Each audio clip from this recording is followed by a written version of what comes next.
Are you listening? Damn. Smiling. Yeah.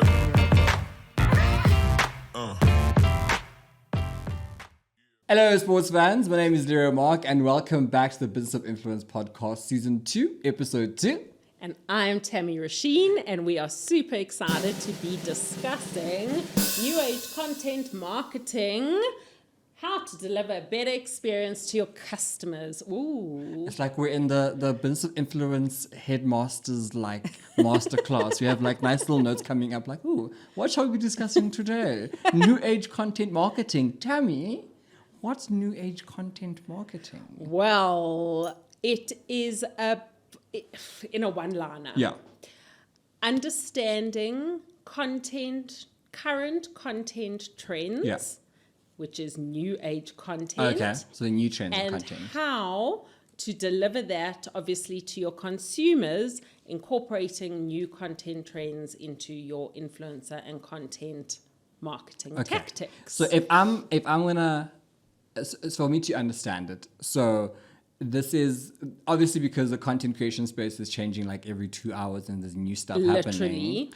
This is us trying to incorporate the new ways of doing content, and being able to tailor it for our clients. Yes. Whether it's you as a content creator for the brief or the brand custodian, and for you. But I think it's also just in general for content creators to incorporate current and relevant content creation trends into their day-to-day content so that they remain current and relevant so that brands will book them. But I think today we're going to be discussing staying fresh with your content. Yeah, how do you do that? And how you do that, because when we executing briefs and campaigns for brands, we need to explain to them that, sorry, we're not going to be doing unboxings. Your favorite thing. Tami's favorite thing is unboxings. We're not going to be doing unboxings in this campaign because that is so last season. Yeah. And X, Y, and Z is the new form of unboxing or the new way of doing a different type of content. It's so interesting you say that, because when we had this conversation, whenever we did, I kept saying that, as I've been a content creator for now, let's say maybe 10 years, maybe a bit more, when I when I left corporate to get into the space full time.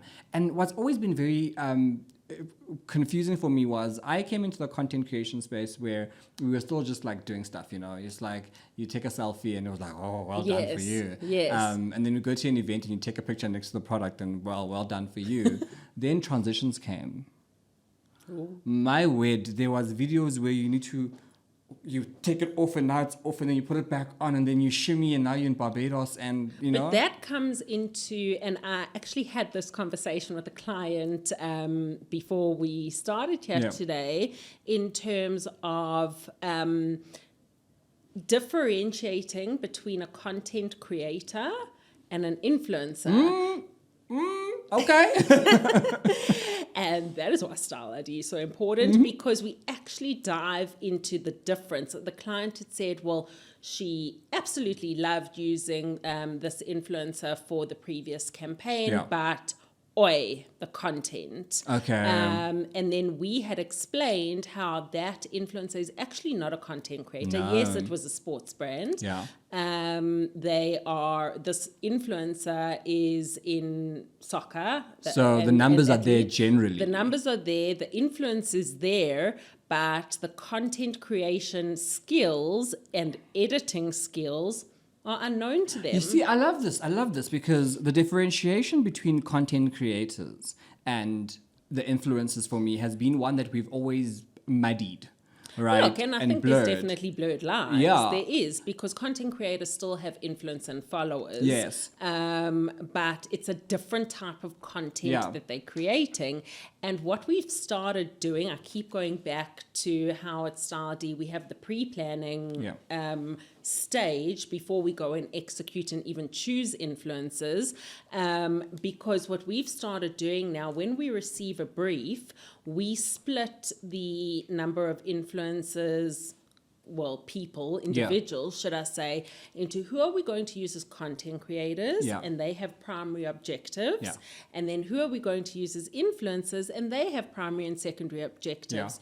So to give you an example, the content creators would go and create the content according to the brief and the curated and the right editing, and the primary purpose is for the brand to repurpose that content on their channels. Yes, to be reused by the brand. Influencers, yes, the content creators will still post on their channels. The influencers their primary focus is to post on the content on their channels, but if the quality is up to standard, then the brand will can borrow it. Do you see the difference? I do. For me, the content creator is the person who's mastered the art of actually working with the content. And editing. I think editing is key these days. The lighting, being able to bring out a nice piece of content. Yes. And in my mind, I can see 3 or 4 people who, even aesthetically, when you look at their stuff, you go, okay, I can see there's been a lot of effort done here. Versus someone who just because, like as a football star or someone who's on television for another, the other real estate that they have, they can just post a picture of themselves standing next to the thing and it'll run. Exactly. But there is definitely an overlap. I love to draw. So it's going to be, you're going to have that overlap, A and B, and, it will mesh at some stage. But I think brands need to acknowledge that there is a difference. A separation. There is a difference. So I'm going to ask you then this, because as a content creator, my biggest gripe and confusion is I just don't know when we can keep up with the trends, and I think we need to discuss what is a trend and what is like a new form of new age content creation and marketing. So I'll give you an example, right? So we've now worked out that this whole thing about like shooting continuously is not going to work out. Take out your phone, point, shoot, and whatever. Yeah. I saw this week a major influencer who does not have other real estate. So she's not on television, she's not on radio. She actually, her whole life has been because of being a content creator when content creation was simple. Okay. So she would go and she would attend tons of events and she'd show us, what she's wearing and mingling. And a major part of her and we're not shaming her in any way, but a major part of her numbers came from the fact that she was in influential circles, right? So you'd see the face of one Tami, you'd see other celebrities there, and you go, oh, okay, and that's why they're following her. Yes. I saw her doing a Get Ready to Wear, Get Ready with me this week, and I was like, that's so... And then I looked at the Get Ready With Me, I was like, but nothing special you here. And Get Ready With Me is like me and unboxings. You know why? Because there's a difference when you're doing a Get Ready With Me for something special. The Met Gala, the Dugu Dugu Awards or the Feather Awards or something where I'm like, I really want to see how they put it all together. And I always think you need to have staff, right? There must be people around. There must be someone doing Tammy's hair, makeup. Because aesthetically, I'm like, I just want to see how it's going to look at the end, and my mind is already dialed into it. Get Ready With Me, you go, I'm wearing this cute top. No, ma'am. So Get Ready With Me to go run. Yeah, this is me getting ready to, or this is what I eat in a day. Okay, I'll show you what I eat in a day. Here's peanut butter sandwich, here a bit of oats. But my point is, that differentiation for me immediately became very clear that what's happening is those of us who started early in the business are struggling to keep up. You and I have a conversation about TikTok all the time. Well, that's why they need to follow Style ID. Because we put forward the latest trends. But you've been bringing them out, and you've been very good at explaining them. For me, it's interesting to think that there's new age stuff, right? So I'm going to jump the gun a bit here, but I'll come back. I know where you're going. You know where I'm going, right? I know where you're going. So we now know that there's like AI. And Tami and I's conversations revolve around AI like 90% of the time. But AI Where's Savon? Savon? But because it's the one thing that my people have never gotten into just yet. It's very new. Your followers? My followers were people who are content creating and my contemporaries. Okay. People who are content creating from where we started together. Because I'm sitting there going, girl, how are you using this AI? And it's like, isn't AI just to help you write your homework? Like, what's happening? So for me, I need to understand remember, transitions became the thing now. So now we learned, okay, we can't just have a video. We need to have like nice transitions, right? Whether they be dissolving, fading, cutting, meshing or whatever, or, zooming out, time lapses or whatever. Then the time lapses came up. Then we had voiceovers. Oh my Lord, voiceovers. Now there's like voiceover and bed music, right? So the whole, like, come with me as I go to Ghana. And what is a trend and what is new content creation, like marketing, new age content creation? How do I differentiate the two? Sure, that is quite a tough one. Yeah. Hey? Because transitions became how we got very clear that we know. So I think number one is understanding you as a consumer, when you're scrolling through Instagram or TikTok, what are you engaging with? Yeah. Are you engaging with videos with music, or do you enjoy listening to someone speak, or the quick transitions, or the screen records, things like that? Is it a case of consumers, how they consume the content dictating the trend? Ooh. That's an interesting one. Or the content creators actually dictating the trend? I think it's a hardware issue. Okay. So if we go back to the days when we had, BBMs and stuff. Oh my gosh. Don't give away our age, Leroy. Yeah, we were there. Because content creation's always been there, right? You used to What's your pin? Yo. BMW 5739. But think about how, if we go back, like a quick history lesson about how content even started coming to our phones, right? Where we were dealing with it was when the telcos would start marketing to us on SMS. Yes. So they'd say, buy whatever and you get this ringtone or whatever. And then we got stuff being sent to our phones. And so I think the trends are how we've been able to the new age marketing tools have been the ones who've been able to sustain going for much longer than, say, a season. I'll give you an example. TikTok, right, works because your phone allows it to work. Correct. Twitter would not have worked with our other phones because we needed, even if it had the capability, because we needed data, like airtime and data, to be something that we now consume readily. Like every home now has Wi-Fi.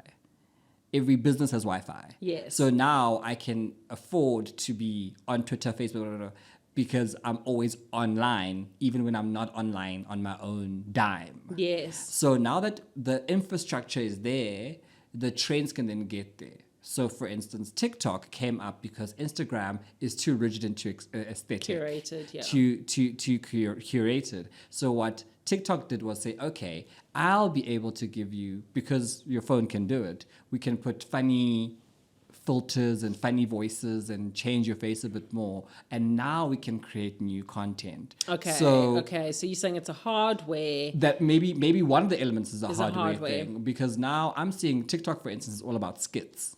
And so I'm seeing lots of brands dialing in on those skits, saying to you, content creator A, you are really good at having this persona of this church-going mama. We want to sell rice. I think on that with TikTok, okay, cool. Let's differentiate TikTok with trending sounds, challenges, things that trend on TikTok specifically. TikTok, yes, it's that real raw, doesn't matter what's lying on the floor when you're creating your content. But content trends and new age content marketing can be broken up into so many different segments. Okay. So the style you create, how you create the content, number one. In what way? Like the shots I use? Yes. Where you create the content. Okay. It's, moving away from studio type content. Okay. And ring lights. Correct. To still that real, bringing in that realness. So there's a content trend there. There's trends in editing the content. So is it, as we had said, voiceovers, subtitles, quick transitions, screen records, so in that editing the content, and then obviously trends on the platforms and the channels Yes. that you are amplifying the Like content. that. Okay. So when we when our innovation and marketing department do their quarterly trend analysis, it's not just influencer trends, it's not just content trends. We incorporate digital marketing trends, we incorporate content trends, consumer trends, social media trends, and break it up on quite a granular level, because it's not cut in stone. There's so many different segments when it comes to new age content marketing. I think I'm getting the point, because recently there was on TikTok there was a soft drink company that actually I found an innovative way of how they were using the platform and the kind of marketing that the platform was known for, and they turn on his head. Yes. Where you, as we say, TikTok is usually the one that doesn't care about the background, it's all about the content. And so what they did was they delivered a package to each of the content creators in their organic, authentic form. And then you had to do a challenge. I won't tell you what the challenge is because it'll give it away. But then you must say, okay, how did you experience the challenge, having had the soft drink in your existence? And for me that was interesting, because it became this big thing on TikTok. Everyone wanted to get the package because they wanted to also experience it, and then to see how it almost like they were people who were chosen were being validated to say your content is fresh, new, and cool enough for us to say to you, here's a new way of doing things, which I think is the same when we started doing unboxings. We were looking at a way for us to share the many, many gifts that come at our doorsteps. Yes. And now Tami's unboxing a pot, which looks exactly like the pot on the, on the packaging, which has now gone a little too far. But chat to me about how then when we are creating content, especially for us who are still sort of, hung up on just dealing with the fact that there's TikTok and Instagram and Facebook and Snapchat and what are the trends that we can start employing so that when we do our content, it doesn't shock the brand custodian that, oh my word, Leroy is no longer in front of a ring light, but we are able to freshen up the content so that, because after a while, I mean, you see with the engagement is the most telling thing, We used to think having a nice outfit and standing nice backdrop would get you thousands of likes. So there's two key points that I just want to extract from our trend analysis that is very relevant, that I feel influencers and content creators need to incorporate into their content just to stay relevant, but then also incorporate into the content when they're doing campaigns. So number one is value-driven content. Okay. Now, what that means, and that value-driven content. What value is your content providing the viewer? Now, it's moving beyond the look, the price, the offering, and the product. It is about, is that content educating me on something? Okay. Is it helpful in any way? Is it providing me with advice? Is it providing me with any helpful information?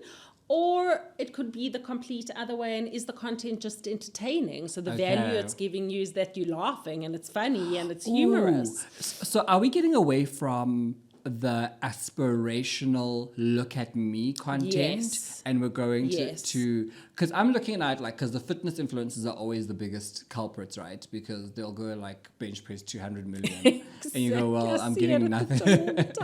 And my biggest gripe with the content creators in fitness in particular, that no one tells you anything. But I do agree that now there are more and more content creators in that space, at least the one that I've been noticing, where they're saying to you, okay, here's how I'm eating, and this is how I get over the fatigue at the end of the day, or the craving. Absolutely. And the entertainment side is where they'll get a collaboration with someone else and just be pure who can do it fastest, who can finish quickest, where the content now is all about just watching who will win. I just need to harp on something, sorry. I need to harp on Okay, we're hopping. I need and I'm going to bring the value aspect into my harp now. Yeah.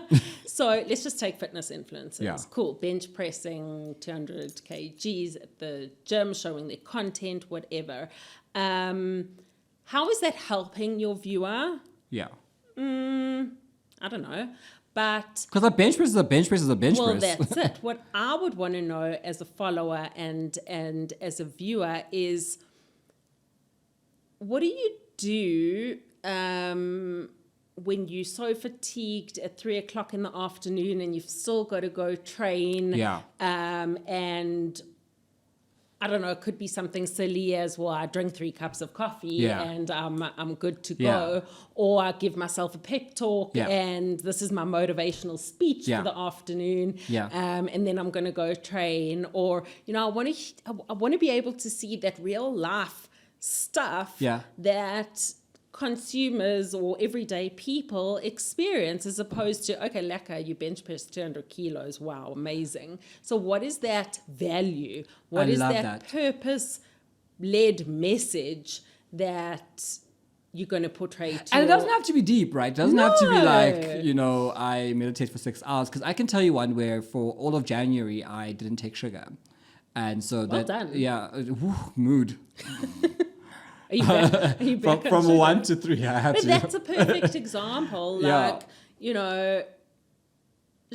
what happens when you're off sugar? Yes. I can tell you, 1 to 3 o'clock, you're murderous. You need to be confined in a room between 1 and 3. Deep thinking mustn't happen between 1 and 3. Don't meet people around 1 and 3. But what I learned was that the only 2 things I could drink was black coffee and water. And so what I would do is I found these drinks. You see, I'm educating you now. These sugar-free waters, sparkling, that have 0 sugar. They're very nice. Yeah. And it's actually a smell thing. It's more smell than taste. Yes, you even get like Energade Zero. Yes. And I was like, this tastes delicious. This tastes delicious without, and because you haven't been having any sugar, Saban, when you have a little smell of a banana or a nachi flavored something, even if there's no sugar, you feel like you've tasted sugar. Yes. And because you're drinking a hot drink like coffee, you don't feel like, well, I'm having breakfast and I'd usually have like let's say a piece of toast with jam, with peanut butter in my case. And now I need something hot, but I'm not drinking sugar. Okay. I always drink my coffee without sugar. That's exactly it. And it could be something humorous as well. Let's go back to fitness. And I've got another example that I want to chat about after that. I don't know, is it that the fitness influencer trying to bench press the 200 kilos and it fell over? Because now it's entertaining. Now it's entertaining. So what is that value?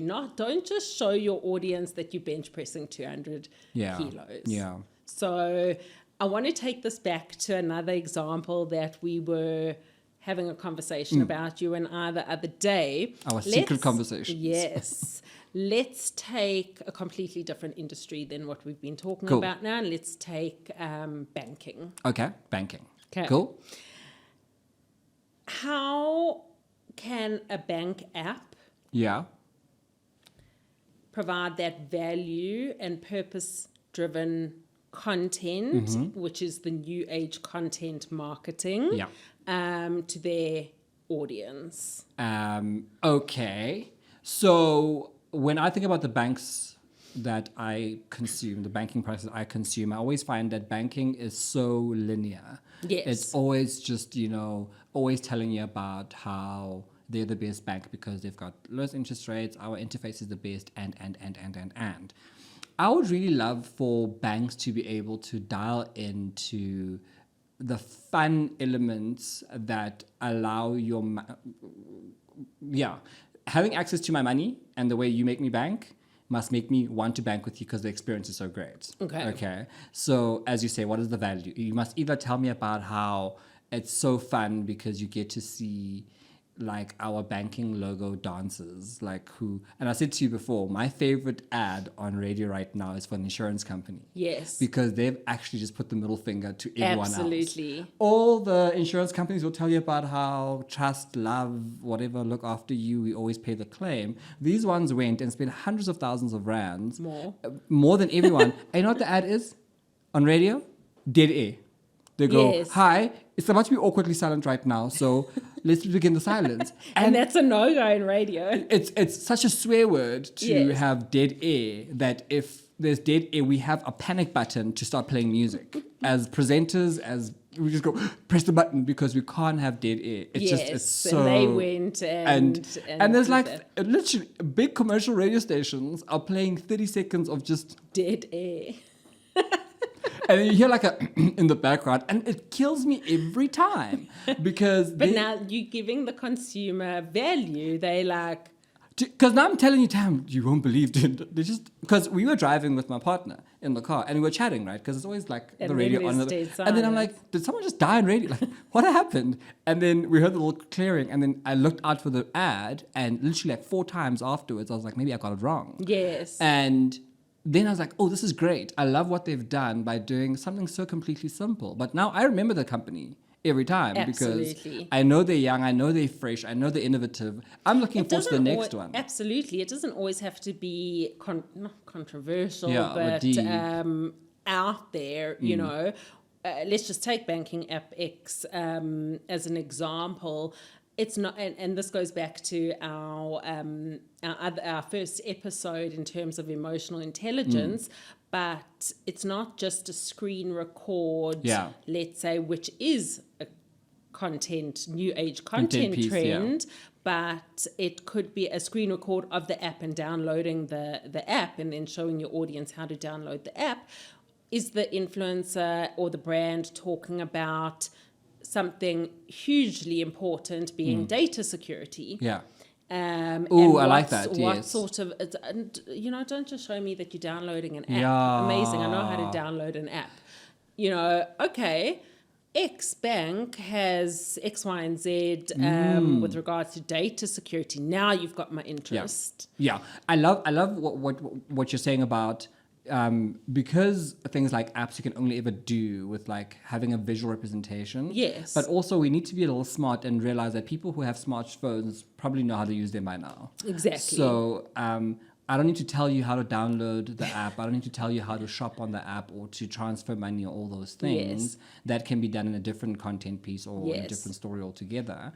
But what do I do to make you want to use the app? What is the value? What is the What value? is the purpose? And for me, value, and maybe the question here is, what does value mean to the people who you're chatting to? Oh, I like that. You know, is value for people who are banking clients? Definitely, we still want to have data security. We need money security. I need to know my coins will be where I left them. But I also want to know that I'm able to do things where, as a runner, I might not always have my phone or my card, but I always have my watch. So let me know how I can, transfer money. And maybe the app is Yes. made to work with our smart devices or whatever. Yes. And I can see how that content can translate to you as a business person and a mom. You need to be able to send your kids quick cash for the tuck shop for an event or whatever, but also you need to make sure that salaries are going off. Oh, You know, yeah. and salaries tonight. But and I appreciate that because now the banking content for me now has value because I'm saying, oh, I'm an entrepreneur. Oh, I've got kids. Correct. Oh, data security. Correct. Yes. What do I do there? You're a mom. And, this I is, am and indeed. it just popped into my mind. So many people are complaining about how their kids would go on their phones and then they start like buying apps. Like so you leave your phone with your kid and he's playing Yes, whatever, and then yes. he's now just keeps buying stuff and you get a bill for like 3,000 Rand for in-game purchases. Yes. So for someone like you, like I want to make sure that That there's is like blocked. that is blocked, but there's like another phase of authentication. Correct. For like in-app purchases, for Yes. instance, so that you don't find yourself. Otherwise, you land up running your banking app campaign, spending so much money on your influencers, and there you have 15 influencers all showing how they can download the app. Amazing. I always say that it's either they're downloading on their phone or they're using it on the laptop. Okay, my or- 2-year-old, well, I don't have a 2-year-old, but a 2-year-old can do that. Where would we find the trends? Is it a matter of looking at what people are doing? Is it a matter of constantly engaging with with content, because, for instance, Style ID Africa sends out a communique every week that says to us, listen, this is what our team has been doing. And I've said to you, it's invaluable, because now I'm thinking the reason why I'm harping on about AI was because you guys alerted me to it. Yes. I was merrily in the Savon forest. did. Savon did. I was in the forest of content creation, my babies. I was running, living my best Savon's life. going to be our next guest. Savon must come in. So we're petitioning to get Savon on next. And so for me, the reason why I hopped on about it, because it was literally that thing that as I was driving home, I was like, what will happen to me? Like, how do I now start creating content? Do I need to get new hardware? Do I need to make an investment now? Because it was a word I haven't heard before, absolutely. or in this space. And there's so many different, and we'll obviously take a deep dive into AI in one of our episodes, and how it can fit into just the different aspects of content creation, and we'll bring an expert in to discuss that. But for me, what I put forward to the team at Style ID, which is why I feel we really do differentiate ourselves in the influencer ecosystem, is, and it's not even weekly, it's daily on all the different platforms that we on, is we educate, hence why we have our very own innovation and marketing department. Why we have this here podcast. Because we put forward the different content trends, the different digital trends, the different social media trends, and obviously customize it to the different platforms that we talking to our audience. But that's really where we amplify and publish our knowledge and our findings on all different aspects. I think the beauty of being able to get that kind of information is also starting to look more at the content pieces for the principles and not just for the content itself. Absolutely. So it's going back and saying, okay, are the transitions different? Okay, are the angles different? Okay, is the location different? Okay, is the messaging changed in any way? And I think the big takeaway from this episode for me is what you said earlier on about the new age content marketing trends, how to deliver a better experience to your customers, consumers, and clients is about value, and not just value in how we've known value to be, give you something back, but to say, are you giving them an experience? Are you giving them a value? So are they getting money back, or some sort of measurable KPI back? Or is it just entertaining? Is it just something that I'm going to giggle and have fun with? Because, again, a line you used, the age of look at me content is done. Yes. All right? It's all about what are you doing for me to enjoy and experience. So when I'm driving home, I can go, oh, that was something new. Oh, that was something different. And differentiating yourself from that. What would you say as an influencer your biggest pain point is in understanding and then executing new content forms? Is it just you don't know where to start? I don't know where to look to know what we're doing now. And this is from someone who lives on these platforms. I think that could be quite a big challenge that most I think most of us are dealing with that. I think even people who are younger, who are on the nose, who are listening ear to the ground, who are creating content only. That's what their Monday to Friday is. They are constantly innovating because they're in the space. But I think it's so difficult to know what the next thing is. And my question was going to be to you, what is then the difference between being like, how we were when we were in the 90s? We were dressing up in everything we owned. Like you'd wear your pants over your long skirt. Giving away our age. Showing our age. But how do we make sure that we're not overdoing it by doing everything, throwing everything and hoping something sticks? The biggest thing I can emphasize right now is do not overcomplicate it. And simple content is great now. Do not overcomplicate it. I think the one thing I remember when studying branding, they kept on pushing KISS. Keep it simple, stupid. Keep it simple, stupid. Then we got a political party that named themselves. But don't overcomplicate the content and still understand your niche, still understand your audience, and appeal to your audience. I think if you color your content with that thought at the back of your mind all the time. Yeah. What is the value? Entertainment, edutainment, education. What is the value? Education, edutainment, education. The one I missed out.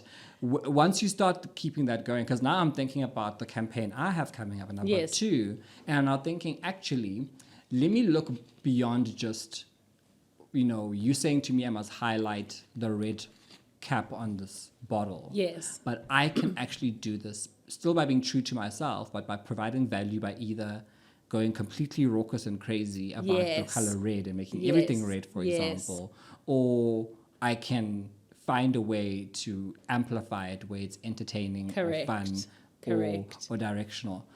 My final point in wanting to, and maybe the question that we need to then answer with this episode is, where do we start looking for the library of trends or the library of new age marketing? I think we're going to start a subscription offering for our trends guides. I think so. I'd love to know who would pay for that, so let us know. Yeah, I think so, because for someone like me, if I knew that you were able to forecast with me, and maybe we have conversations every now and then, or maybe we have in the newsletters every now and then. Yes.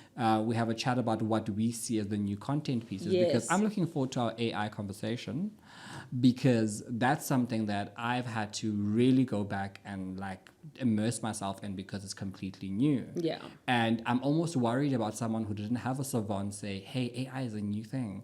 Sure, she's getting airtime today. Yeah, listen, eh? But, some people don't have the savant who said to you, hey, look at this thing and go and figure it out. Yeah. And then you wake up one morning and then you are in a campaign and everyone's got this new trend that they're using, and you go, I'm still doing subtitles. Is that out? No one told me they're out. Yes. And our conversation, even from the beginning of season 1, was there's not enough policy and places to go for us to learn how this industry works, and we're trying to bring. Look, as a Style ID team, everybody literally, as soon as someone joins the company, we provide them with various go-tos in terms of subscribing to this newsletter, that blog, and just being on the pulse. Because we have an innovation team doesn't mean that the client service team shouldn't be on the pulse, because they often come to the rest of the team and say, well, this is what's happening. This is what we need to include in the trends analysis and things like that. And I just think it's a matter of being open to looking what's out there, subscribing to relevant publications and subscriptions and stuff to be able to find out, and then obviously look at it's your business. It's your business, and if you're in the business of content creation, if you're in the business where you need content creation as part of your KPIs, whether you're a brand custodian or content creator, you need to keep educating yourself. We go on short courses to go and do whatever where you work. Courses, why don't we do the same here? I think the other issue is that we've always looked at content creation as a nice to have, like we're playing around in the corner there with our phones, but not understanding that the evolution of data and knowledge is growing in leaps and bounds, that you actually would be doing yourself a disservice if you don't, at the bare minimum, find somewhere to read. We recommend Style ID Africa, but you find where you can get constant information, so that when a new trend comes out, at least you are aware of what's happening. Absolutely. And you're not sitting there confused. It's not just one thing I want our listeners to take out of this episode, and that's from an influencer side and a brand side, is it's not just about cracking on with content. Yeah. It's really, sometimes you do need to take that step back. Yeah. Pause for a second and say, okay, well, I've been creating this type of content for the last 6 months. Should I be agile and change things up a bit? And understanding your audience, understanding consumer behavior from a brand perspective, but also understanding how each platform and marketing channel can be interconnected as well. If they are interconnected, some are completely not. But so I've found that you constantly need to do an audit of your own platforms and the own content on those platforms, where, for instance, I was told that my TikTok engagement, even though my numbers are lower, my engagement is higher.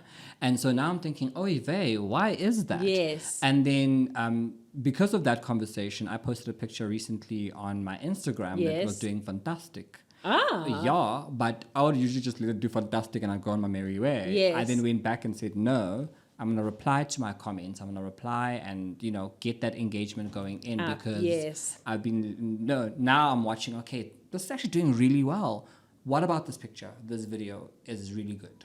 Let's look back and see what did I do. And you're doing that audit. You're taking the step back. So that now when I do it again, I'm like, okay, I've also realized that my posting times have changed. Yes. Now I was like, no, always weekday. They must use Bas's Wi-Fi to watch my content. But now I'm finding that on the weekend, certain pieces of content do much better because people are more sedentary and they're enjoying it. So you do need to also, for your own sake, watertight content strategies and auditing of one's content strategy is more important than ever. That's the one takeout I would like to emphasize. And value, the big V word. Yes. Value. Yes.